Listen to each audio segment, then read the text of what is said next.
संतोष पुरसालोके देव धम्मा की उच्चरे। ये देव धम्म नामक जातक है, उसकी गाथा है। भगवान बुद्ध कहते हैं, लज्जा और निंदा भय से युक्त, शुभ कर्मों से युक्त को शांत और सत्पुरुष लोग देव धम्मा, देव धर्मा कहते। तो पहले भी आपको बताया है और आप सुनते रहते हैं। इसमें धीरे री बोला जाता है जिसको, ये जो है आत्मलज्जा जिसको कहा जाता है, ये हमारे अंदर के कारणों से उत्पन्न हो, हमारे अंदर के कारणों से उत्पन्न होती। और ओतप्प जो है बाहरी कारणों से उत्पन्न, यानी री को बोला जाता है आत्मलज्जा और ओतप्प को बोला जाता है लोक लज्जा। हम जो है हिर के जो चार कारण हैं हिर को उत्पन्न होने के लिए, चार कारण हैं, उनकी वजह से उत्पन्न होता है। क्या कारण है? हम जाति का विचार करते हैं, अपने जन्म का विचार करते हैं कि हम कहां पर उत्पन्न हुए,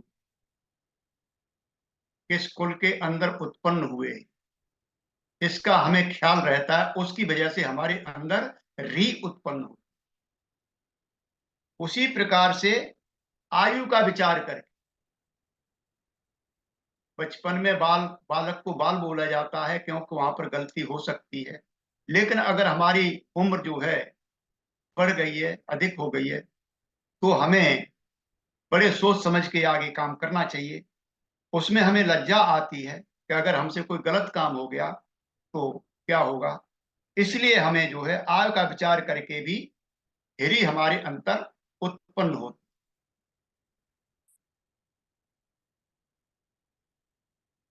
तीसरा होता है अपनी वीरता का, अपने बल का हम जो है चिंतन करते हैं, उसका विचार करते हैं कि हम शक्तिमान हैं, हम वीर हैं, हम उचित कार्य कर रहे हैं, उसमें हमारा बल लग रहा है, कहीं इस पे दोष न लग जाए, इसलिए हमारे अंदर री उत्पन्न होती। और चौथा है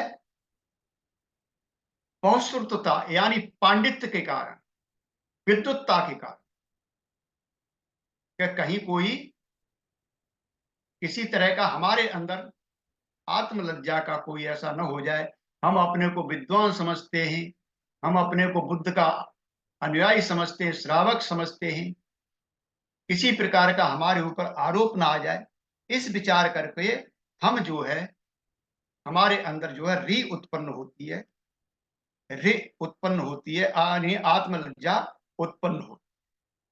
तो कैसे?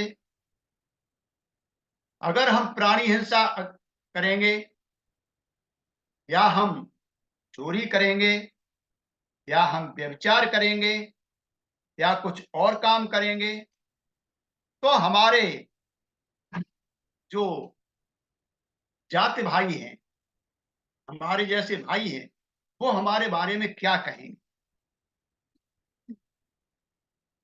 या जो हमसे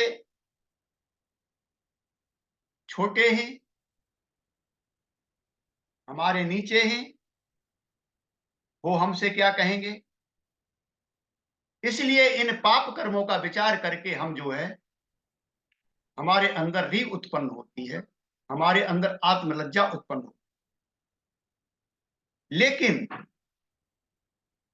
अगर हम देखें तो ये जो है बच्चों का काम, पाप कर्म जो है बच्चों का काम है, सयाने पुरुष के लिए ऐसा अनुचित है। इस प्रकार आयु का विचार करते हैं। हानि जो पाप कर्म है सयाने व्यक्ति के लिए करना अनुचित है, इसलिए हम जो है आत्मलज्जा से सराबुर रहते हैं, अपनी आत्मलज्जा को और प्रबल करते रहते हैं, हिरी को उत्पन्न करते रहते हैं। पाप कर्म दुर्बलों का काम है, मेरे जैसे वीर का काम नहीं है। जो मन से दुर्बल है, शरीर से भी दुर्बल है, जो कमजोर व्यक्ति है, जो वीरवान नहीं है, अवीर है, उनका काम है।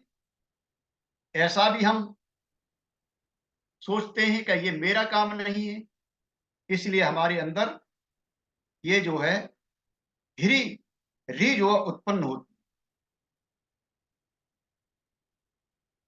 पाप कर्म अंधे और मूर्खों का काम है, पंडितों का काम नहीं, विद्वानों का काम नहीं है। इसलिए भी इस प्रकार से हम बहुश्रुत होते हैं, क्योंकि हम बुद्ध के श्रावक हैं, बाबा साहब के अनुयायी हैं। अगर हम कोई गलत काम करेंगे तो बाबा साहब पे आरोप आएगा, काशीराम जी पे आरोप आएगा, भगवान बुद्ध पे आरोप आएगा, हमारे गुरुओं पर आरोप आएगा। इन विचारों को सोच सोच करके हम जो है अपनी आत्मलज्जा को प्रबल करते रहते हैं, और हमारी जो है हिरी जो है री जो है पक्की होती रहती है, हमारे अंदर उत्पन्न होती रहती है और बढ़ती रहती है। इस प्रकार अपने उत्पन्न होने वाले हिरी को 4 कारणों से हम उत्पन्न कर सकते हैं, और ये 4 कारण हैं जो हमने अभी आपको बताए। ओतप्प कैसे बाहरी कारणों से उत्पन्न होता है? लोक लज्जा जिसको बोली जाती। यदि तू पाप काम करेगा तो जो परिषद हैं, जो बाहर की परिषद हैं, 4 प्रकार की परिषद भगवान बुद्ध ने बताई है उस समय, वो हैं, तो फिर उसमें तेरी निंदा होगी। तो निंदा भय से हम जो है वो तप हमारे अंदर उत्पन्न होता है। इस प्रकार से विचार करने पर विज्ञ लोग तेरी उसी प्रकार निंदा करेंगे जैसे नागरिक गंदगी की निंदा करते हैं। कोई गंदा पुरुष है, गंदगी है, वहां पर जो है उसकी निंदा की जाती है। उसी प्रकार जो है जो आपके विज्ञ पुरुष हैं, जो जानकार व्यक्ति हैं, वो तेरी निंदा करेंगे। इसलिए उस निंदा के भय के कारण हम जो है हमारे अंदर ओतप्प उत्पन्न होता है, हम जो लोक लाज की तरफ जाते। हिरे यानी लज्जा, आत्मलज्जा, ये हमारी स्वामी है। हम जो है हम जो है हमारा स्वामित्व है इसके ऊपर। कैसे अपने आप हैं यहां पर, इसका स्वामित्व कैसे है? जब एक कुलपुत्र को अधिपति मानकर, ज्येष्ठ मानकर सोचता है मेरे जैसे श्रद्धा से प्रवर्जित हुए बहुश्रुत धुतांग रखने वाले को पाप करना अनुचित है। अब हम जो धम्मित्र हैं, हम धम्मचारी हैं, हम विचार कर सकते हैं। यह सोच पाप कर्म से बचा रहता है। इस प्रकार हिर का स्वामी अपना आप, री का स्वामी जो है हम स्वयं हैं, कोई बाहर का स्वामी नहीं है, हम स्वयं हैं। इसलिए भगवान ने कहा है कि वह अपने को स्वामी करके अकुशल को छोड़ता है, कुशल कर्म का अभ्यास करता है, सदोष को छोड़ता है, निर्दोष कर्म का अभ्यास करता है, अपने आप को पवित्र बनाए रखता है। इसलिए जो है ये जो इस तरह से हम जो है अपनी री को और प्रबल करते हैं। ओतप्प का स्वामी लोक कैसे है? दूसरा जो लोक लज्जा है उसका लोक कैसे है? यहां पर एक कुलपुत्र लोक को स्वामी समझता है, लोक उसका स्वामी है, अधिपति है, लोक ही उसको ज्येष्ठ है, उसका ज्येष्ठ है। लोक ही उसको पाप कर्मों से बचाता है। कैसे बचाता है? यह लोक समूह बहुत महान है। इस लोक समूह में श्रमण रहते हैं, श्रोतापन्न रहते हैं, सकृदागामी रहते हैं, अनागामी रहते हैं और रिद्धिमान रहते हैं, दिव्य चक्षु वाले भी रहते हैं, जो दूसरे की चित्त की बात को जान लेते हैं। वे अपने दूर से ही देख लेते हैं और स्वयं पास होने पर दिखाई नहीं देते। वे चित्त से हमारे चित्त को जान लेते हैं। वे मुझे जान लेंगे। देखते हो, यह श्रद्धा पूर्वक घर से बेघर हुआ, प्रव्रजित हुआ और प्रवेशित होकर के भी ऐसे बुरे काम करता है, पाप काम करता है, अशुभ काम करता है, तो वो जो है इस बात को सोच करके वो जो है लज्जा से के कारण उन पाप कर्मों से दूर रहता है और चिंतन करता रहता है। वो जो है इससे पाप कर्मों से, बुरे कर्मों से मुक्त होकर के बेहता है, बुराइयों को छोड़ता है, भलाइयों का अभ्यास करता है, सदोष को छोड़ता है और निर्दोष कर्म का अभ्यास करता है, अपने आप को पवित्र बनाए रखता है। इस प्रकार ओतप्प का स्वामी जो है लोक है, क्योंकि ये जो है लोक के कारण हम जो है ओतप्प में जाते हैं, पर लज्जा में जाते हैं। हिर में लज्जा का भाव रहता है और ओतप्प के अंदर निंदा भय का भाव रहता है। निंदा भय, निंदा से हम जो है डरते हैं, हमारी कोई निंदा न करे।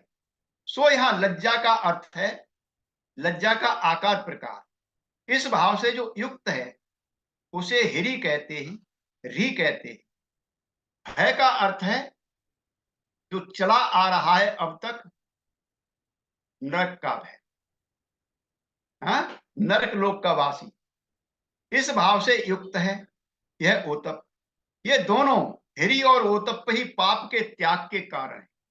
अगर हमारे हिरी, री और ओतप्प प्रबल बने रहे तो हम अकुशल कामों से सुरक्षित बने रहेंगे। हम हमारे द्वारा अकुशल कर्म नहीं हो सकते। जिस प्रकार से कोई व्यक्ति अगर सुबह फ्रेश होने के लिए गया है खेत के अंदर और बैठ गया और उसे डर लगा रहता है कि कोई मुझे देख न ले। आते आप गए होंगे, गांवों में रहे होंगे, तो आप देख सकते हो, स्वयं से ले सकते हो। तो वहां पर जो वो भय खाता है कोई मुझे देख ना ले, इसको कहा जाता है आत्मलज्जा। इसको कहा जाता है आत्मलज्जा, या जिसको कहा जाता है री। ये जो है री का जो है वो जो है एक भाव है। और ओतप्प का क्या है? अपने आप में उत्पन्न पाप कर्म नहीं करता, वो शर्म खाता है कि मैं कहीं नरकगामी न बन जाऊं। कोई काम कर रहा है, मैं कोई नरकगामी न बन जाऊं, मेरा जो आगे का जीवन नरकगामी न हो जाए, इसलिए वो जो उससे भय खाता है, तो वहां पर उत्पन्न हो जाता है ओतप्प। और दूसरा उदाहरण ले सकते हैं, जिस प्रकार से दो बड़े लोहे के गोले हैं, एक ठंडा गोला है, एक बहुत गर्म गोला है, लेकिन ठंडा गोले पर मल लगा हुआ है, तो उसमें आपको उठाने में हिचक होती है। अब आप नहीं उठाएंगे, चूंकि उसमें मल लगा हुआ है, आप गंदे हो जाएंगे। तो इस प्रकार से जो हम उसमें जो हमारे मन में भाव आ रहा है वो हिरी का भाव आ रहा है, आत्मलज्जा का भाव आ रहा है, हम आत्मलज्जा। और अगर हम गर्म गोले को उठाएंगे तो वो बाहर से जलाएगा हमको, हमारे हाथ जल जाएंगे, इसलिए उसे भी नहीं हटाएंगे, क्योंकि वो जलने के भय की वजह से हम उन्हें उसको उठा रहे। तो वहां पर जो है ओतप्प है। इस प्रकार ये लक्षण जो है बहुत अच्छी तरह से हमें आगे ले जाते हैं। दोनों ही हिर और ओतप्प हमको आगे ले जाते हैं। अगर ये हमारे प्रबल होते चले जाएंगे तो ये हमारे आगे को लेते हुए चले जाते हैं और इनका विस्तार जो है आगे तक चला जाता है। शुक्र धम्म समाहिता, हिरी और ओतप्प से आरंभ करके जितने भी आचरणीय भलाइयां हैं, आचरण करने योग्य जितने भी भलाइयां हैं, वे सारे के सारे शुक्ल धम्म कहलाते। और संक्षेप में बहुत कुछ कहा जा सकता है इसमें। आपका जो है चार आर सत्य भी आ सकते हैं, शील समाधि प्रज्ञा भी आ सकती है, आपके सप्तबोध्यांग भी आ सकते हैं, अष्टांगिक मार्ग भी आ सकता है। ये सब कुछ इसके अंदर समा सकता है। इस स्कंद लोक में जितने भी कुशल धर्म हैं वो सारे के सारे शुक्ल धर्म हैं, शुक्ल धम्म समाहिता, जिसके अंदर शुक्ल धम्म जो है ये समाहित है, इसमें जो है आचरण करने वाले हैं वो करता रहता है। तो ये जो है शुक्ल धम्म समाहिता।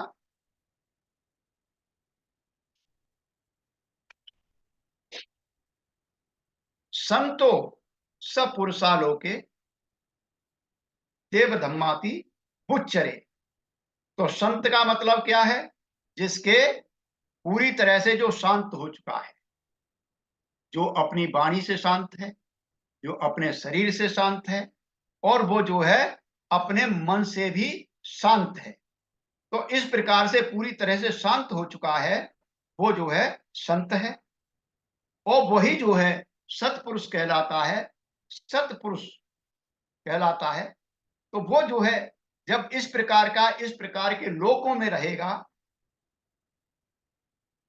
तो वो जो है सतपुरुष लोके, ऐसे लोकों के धर्म में वो रहते हैं। क्या होता है? देव धम्मातीत बुच्चरे। तो देव के जो धम्म हैं, देव जो है तीन प्रकार के बताए गए। सम्मुति देव हैं जो देवलोक में उत्पन्न होते हैं, क्षीणाश्रव देव हैं जिनको अरहत कहा जाता है, विशुद्ध देव कहा जाता है। सम्मुति देव एक तरह से समझ सकते हैं कि हम राजा महाराजा, राजकुमार, महारानियां, ये जो देव हैं। भूमि के देव भूपधर्मियों को बोला जाते हैं, उनको जो है हम विशुद्ध देव कह सकते, क्या नाम है आपका, प्रतिदेव कह सकते हैं। और विशुद्धि देव जो है बुद्ध, प्रत्येक बुद्ध और सम्यक संबुद्ध, क्षीणाश्रव, ये जो है संप्रति विशुद्धि देव के अंदर आते हैं। ये सब जो है देव है। तो इस प्रकार से संत पुरुषो संतो सपुरुषालोके देव धम्माति बुच्चरे, इस प्रकार से कहा गया है कि जो है इस प्रकार के लोक में रहता है, वो जो है इन देव धम्माति उच्चरे, इनको देव धम्म कहा गया है, इनको देव धम्म कहा गया है। तो हम चलते हैं फिर धीरे धीरे करके। अगर हमारे आत्मलज्जा और लोक लज्जा हमारे अंदर विद्यमान है, तो हम अच्छी तरह से अपने जीवन की वास्तविकताओं को देख सकते हैं। भगवान बुद्ध यहाँ पर 5 जीवन की वास्तविकताओं को बताते हैं। पहली वास्तविकता बताते हैं भगवान बुद्ध के जीवन जो है, ये शरीर जो है बूढ़ा होने वाला है, ये शरीर बूढ़ा होने वाला है। आप देख सकते हो आपके साथ, सभी के साथ घटना घट रही है। ये कैसे आप जन्मे थे एक छोटे से बच्चे के रूप में, हाँ, उससे फिर जो है आगे बढ़े, धीरे धीरे करके आप कुमार से निकल करके, बालपन से निकल करके, शैशव से निकल करके कुमार अवस्था में आए। उसके बाद जो है आप जवान अवस्था में आए, प्रौढ़ अवस्था में, और प्रौढ़ अवस्था से आप धीरे धीरे धीरे करके बुढ़ापे की तरफ बढ़ रहे हैं। तो ये जो है बुढ़ापा भी आपको आने वाला है, सभी को आने वाला है, ये कोई रुकने वाला नहीं है। बुद्ध कहते हैं कि ये शरीर बूढ़ा होने वाला है। जब ये बूढ़ा होगा, इंद्रियां कमजोर हो जाएंगी, पाचन शक्ति कमजोर हो जाएगी, जो पहले कर सकते थे आज नहीं कर सकते, जैसी भागदौड़ पहले कर सकते थे नहीं कर सकते, काम करने की क्षमता कमजोर हो जाएगी। ऐसे में सद्धर्म का आचरण करना भी बहुत मुश्किल हो जाएगा। हम खुद पछताते कि ये धम्म हमको, ये संग हमको बहुत बाद में मिला। अगर पहले मिल गया होता तो बहुत कुछ आगे बढ़ गए होते। शरीर सही से उठेगा बैठेगा नहीं, न एक सर्दी हो गई पकड़ लिया बीमारी ने, न गर्मी हो गई तो पकड़ लिया बीमारी ने, बरसात हो गई तो पकड़ लिया बीमारी ने। ऐसे में सद्धर्म का आचरण करना इतना आसान नहीं। तो ये जो है पहली वास्तविकता है कि यह शरीर जो है बूढ़ा होने वाला है, मैं बूढ़ा होने वाला हूं। दूसरी वास्तविकता भगवान बुद्ध कहते हैं यह शरीर व्याधि धर्मी है, बीमार होने वाला है। यह शरीर ताप,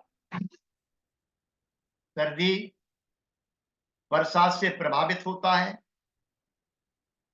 जिसमें कफ, पित्त और वात रोग उत्पन्न रहते हैं। मौसम के परिवर्तन के कारण भी इसमें विकृति आती है। विभिन्न प्रकार के वायरस पैदा हो जाते हैं, वो इसको प्रभावित करते हैं। बीमारी शरीर से को कमजोर कर देती है, इंद्रियां कमजोर हो जाती हैं, मन भी खिन्न खिन्न सा लगने लगता है। कभी कभी ऐसी भी बीमारियां हो जाती हैं जो आजीवन पीछा नहीं छोड़ती हैं, पूरा जीवन ही लगी रहती है। और हमारा जो है मन धम्म की ओर नहीं बढ़ता है, सधम्म की ओर नहीं बढ़ता है। हम सधम्म का सही प्रकार से आचरण नहीं कर सकते हैं। इस प्रकार से ये जो है दूसरी वास्तविकता भगवान बुद्ध बताते हैं कि ये जो है दूसरी वास्तविकता है। तीसरी वास्तविकता बुद्ध कहते हैं ये शरीर मरण धर्मी है। हाँ, सामा 100 साल का, पल भर की खबर नहीं।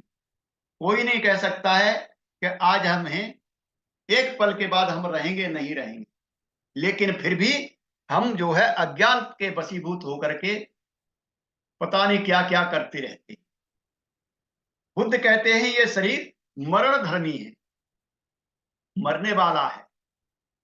संसार का प्रत्येक प्राणी जो जन्म लिया है, जिसने भी जन्म लिया, जो अस्तित्व में आया है, वो हर प्राणी मरने वाला है, कोई रुकने वाला नहीं है। जन्म के साथ ही ये प्राणी जो है मृत्यु की तरफ भागने लगता है। जन्म के साथ ही प्राणी जो है मृत्यु की तरफ भागने लगता है। इसे कोई रोक नहीं सकता, कोई बंध नहीं लगा सकता। यहां तक कि निर्जीव पदार्थ भी अपने अस्तित्व को खो देते हैं। निर्जीव पदार्थ भी अपने अस्तित्व को खो देते हैं। जो मेरे साथ ही संगी आगे पीछे जन्मे थे, आप नजर पसार के देख सकते हो। बहुत सारे गुजर चुके होंगे, बहुत सारे गुजर चुके होंगे। उनमें से बहुत सारे मर चुके होंगे, कुछ मरने वाले। उनमें से मैं भी उसी स्वभाव वाला हूं। मेरी भी मौत निश्चित है। कितनी भी कोशिश करूं, बचने वाला नहीं हूं। मुझे पता नहीं, मुझे पता नहीं कि मेरी मृत्यु कब हो जाएगी, कब मैं जो है चला जाऊंगा। मेरे पास अधिक टाइम नहीं है।